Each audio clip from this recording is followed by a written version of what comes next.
It's an eye-popping number. So can you kind of explain how you came up with that number? What percentage of that $10 trillion is cryptocurrencies, and how much of it is sort of the related ecosystem around blockchain and crypto? So I think the vast majority is actually on the ecosystem. So what I'm trying to describe in that report is essentially creating a decentralized world computer.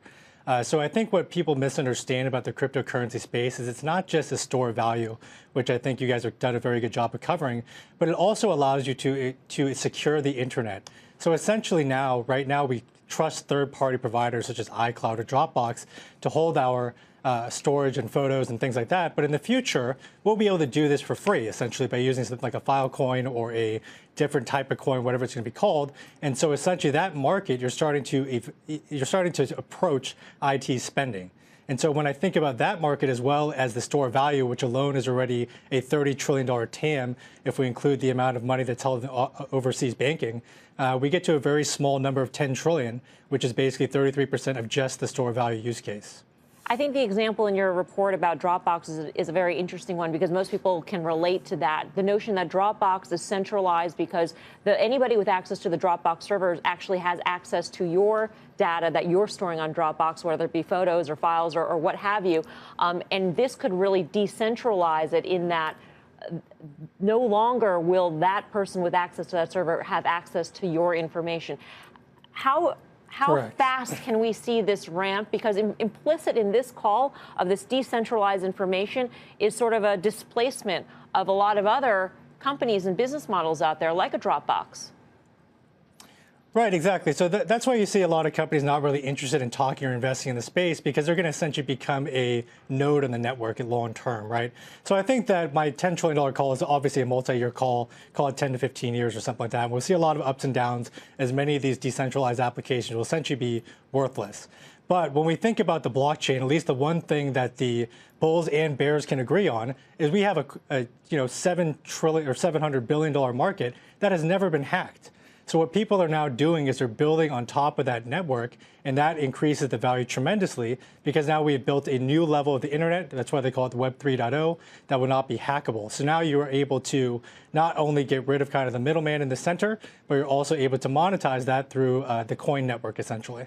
Hey, Mitch, it's Brian Kelly. So interesting report that you came out with today because Mark Zuckerberg came out today and talked about decentralized computing. How vulnerable is somebody like Facebook to this phenomenon, to a decentralized world computer?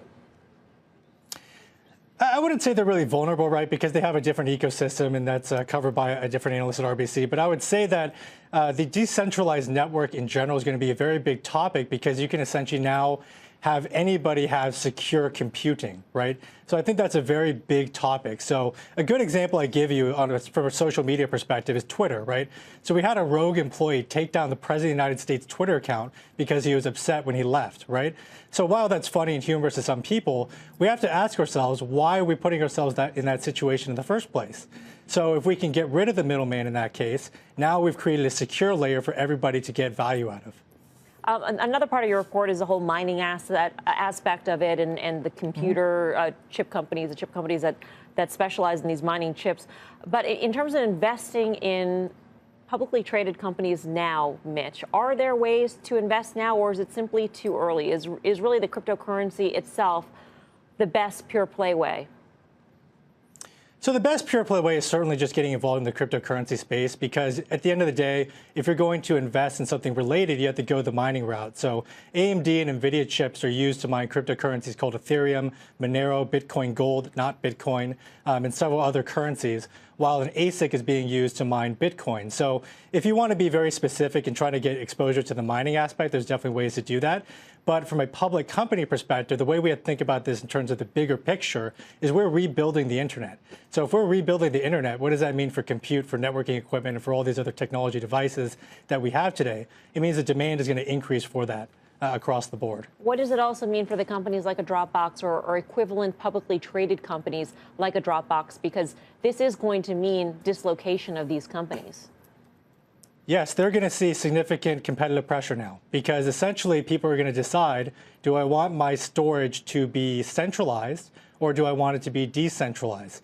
And I think this is going to be a very big topic over the next several years, because now it seems like people are starting to understand the difference between protocols like an Ethereum or a Lisk or a EOS or a Cardano, and realize that that's not the same thing as the currency aspects like a Bitcoin or a Litecoin and things like that. So I think Wall Street's waking up to that. And so companies with centralized computing or centralized storage are going to have to adapt to the new ecosystem if they succeed in scaling.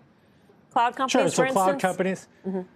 Yeah, exactly. So cloud companies would definitely be impacted by this. All right. Mitch, thank you.